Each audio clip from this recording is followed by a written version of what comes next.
You know what's crazy? As a generation, we have perfected the art of distraction. We have made escape into an everyday habit scrolling, clicking, liking, refreshing, and I am no different. I fall for it every single day. Hi, I'm Lily. If you're new here, welcome. I'm just a girl who tries to find joy in the little things, and I mean little things, always romanticizing my life even when I don't mean to.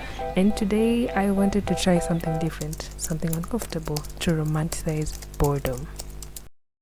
Oh my goodness, this is the best salad I have ever tasted. It has so many different things, and I've added like sweet flavors and salty flavors and vinegar, and it's yum. It's so funny how when you try to stay away from your phone or any gadget, you just realized how addicted you are to them.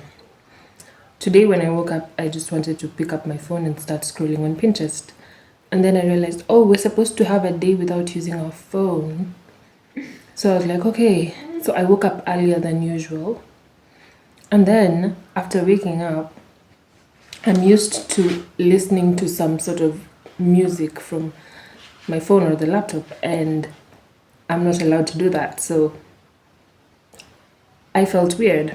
And then right now, as I'm eating breakfast, this has become routine. I usually put on a specific show. It's called Lock and Key. And I watch one episode of that as I eat breakfast. But now I'm just staring at myself. Here's the thing, you actually don't realize how deep the addiction runs until you try to stay away. Why is it that the second we feel even a tiny bit of boredom, we run to our screens? I know science says it's all about dopamine, but still, it's strange, isn't it? We've actually forgotten how to sit with ourselves and just be. Today I let myself do just that, sit in silence, sketch something as I eat my breakfast. I remembered something, boredom is actually a gift. It weirdly sharpens you and makes space for your own ideas. Some of my best thoughts have come to me not when I was trying hard, but when I was walking outside doing nothing and letting my mind just be bored. I finished. It's a very simple sketch. It's just very simple. Yeah. Looks nice. That's when I realized that maybe our brains aren't broken. Oh my, there's so many birds up in the sky. Maybe they're just tired and desperate, so desperate for a reset, desperate to stay away from the screens.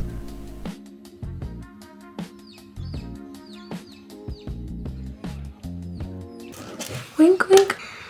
I have never created a piece of crochet clothing that I loved, okay? Never.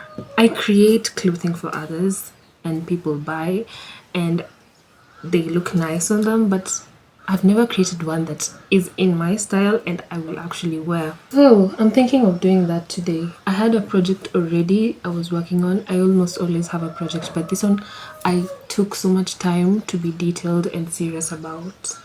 And I think today might just be the day that I finish it. Here is a project I have been working on. It's a sweater vest or something, and it's mesh. It's a mesh pattern. I have been so detailed and serious about this project, and I hope it will work out. I had started, this was the first attempt I did when I followed the measurements I was supposed to. And very clearly, this is not in my size. So I had to stop right there and start again. And right now I'm working on the back panel. I think we might be able to finish this because it's just supposed to be a rectangle. So I just need to keep going with these rows. The problem is I am so used to doing this while watching another show or another series. I'll just work on it until this yarn is over because it's just a little. Something I noticed during this experiment of mine is just how often I multitask. I almost always pair my hobbies with screen time. Watching a show while crocheting, scrolling while eating, thinking I'm actually being productive or at least preventing boredom. But here's the truth, it takes away from the very thing that's supposed to give me joy, creating. What's weird? Right now, as I'm crocheting, I find my mind wandering and I find myself thinking about there's so many other things I could be doing instead of just crocheting. Like, I could be watching this, I could be listening to a podcast, I could be.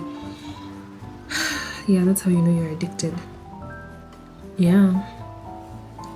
When you just want to squeeze gadgets into everything you do. Sometimes even just taking a walk is no longer just taking a walk. I have to have plugged into something to be listening. And in my head, I'm telling myself it's me multitasking and being double productive, but in the real sense, I'm just too used to being distracted. I just can't handle a bit of boredom, If I choose to just sit and read a book without putting music, I'll sleep. When I crocheted today without any distractions, I realized that I got so much more done. The stitches felt smoother and my rhythm was actually very steady. It was almost meditative in a way. It showed me how much focus and fulfillment I have been missing by constantly splitting my attention. And you know what? Maybe that's the point of hobbies. They're not just fillers of time, they're little sanctuaries. Places where your mind can rest, create, and just be. I was literally almost done. I just have about 4 rows to go. Look, I think I'll have to buy another ball of this yarn to finish this up, but it looks so good and it's so light and airy. I think this is going to be a really good project once it's done, but I really wanted to finish it today and I don't have any color that's close to this. Yeah, but that was fast. It's taken me such a short time to do that when I was focused on it. Reading is one of my dearly beloved hobbies. One of the hobbies I've lost rhythm for almost completely. Today, however, I decided to rekindle this love for reading. The sun was up, so I decided to set a little picnic for myself in the sun, and I almost fell asleep, but I decided to get my book out. This is the book I'm reading. Girl Missing by Sophia Mackenzie. This is one book I've never finished reading. Even though it's interesting, I've just never sat down and finished it. And I want to see how much progress we'll make today, now that I'm reading without being distracted. I don't even remember where I was. It's been a while. No, I think I do. I fold my pages, so they're probably here. I'll start at this chapter. So we're starting at page 58.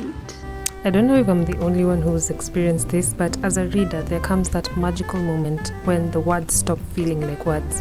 When suddenly it's like a movie playing in your mind. The pages fly by and you forget you're even reading. That flow state is one of the purest joys I know. And if you're like me and you struggle to stay awake while reading sometimes, I like to make a cup of tea, get some water, just something I can sip on. Not to make excuses for my lack of reading for the past few years, but I think the reason why I have not been reading as much is because it's not easy to come across physical books these days. It's very easy to come across ebooks, which is great and free and accessible and convenient, but at the same time, if I have to scroll on my phone and call that reading, I feel like it contributes more to screen time rather than me engaging in my hobbies. There's something about the physical act of holding a book and flipping the pages instead of scrolling onto the next page that just leaves me with this feeling, this fulfilled feeling that I am reading something. I can't even see right now. It's very hot. It's actually too hot. I'm sweating right now, but this story is so interesting. And I've made like 30 plus pages of progress in, okay, that's a long time, in about 40 minutes. So I'm going to move into the shade. Another funny thing that I realized during my day of being present is that time feels so different when you're present. seconds seem to stretch and your morning seems to stretch on forever. Everything actually feels heavier and fuller, and even simple moments feel sacred when you give them your whole attention.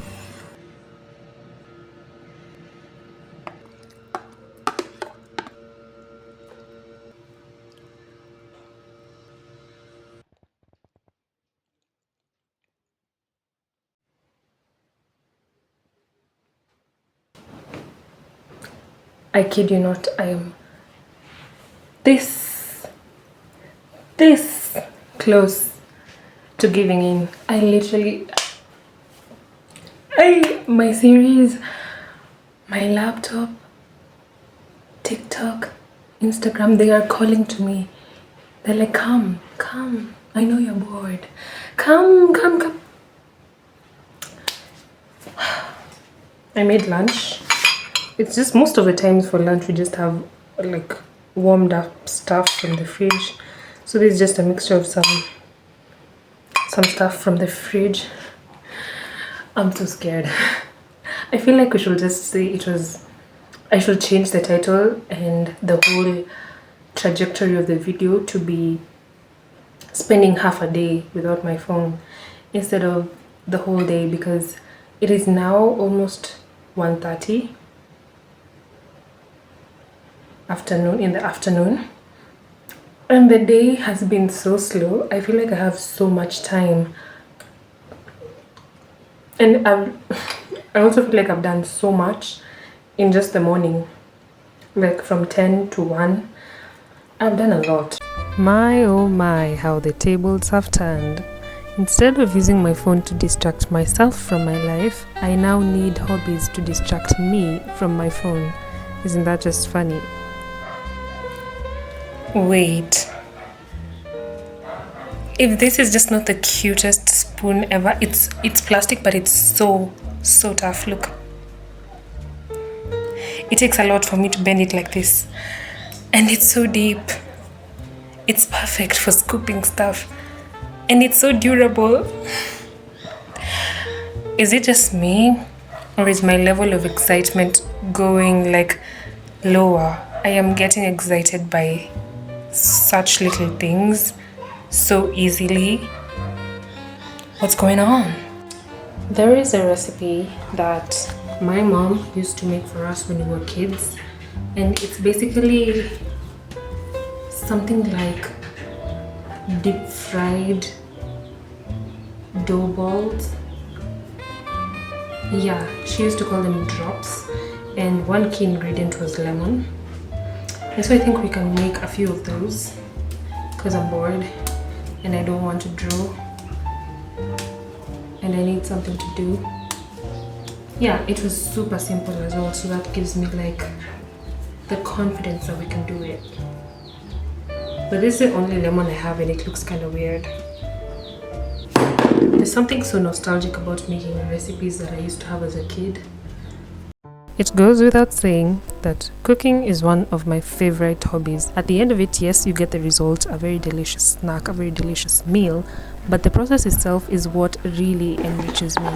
There's something about cooking that just feels like therapy. Today I made a snack that instantly took me back to my childhood. Saturday mornings, my mom frying these airy little dough balls she used to call drops. They were golden and light with just a hint of lemon. Funny how boredom can open a door straight into memory lane. Whether it's baking, flipping through old journals, or opening photo albums, looking back has this way of grounding you in the now. After my little experiment, I finally did turn my phone back on, but it felt different. I didn't crave it in the same way. I wasn't as desperate for it. And then, as if the universe wanted to bless the moment, to bless my discipline, the skies opened up and yes, it began to rain. It felt like a quiet reminder.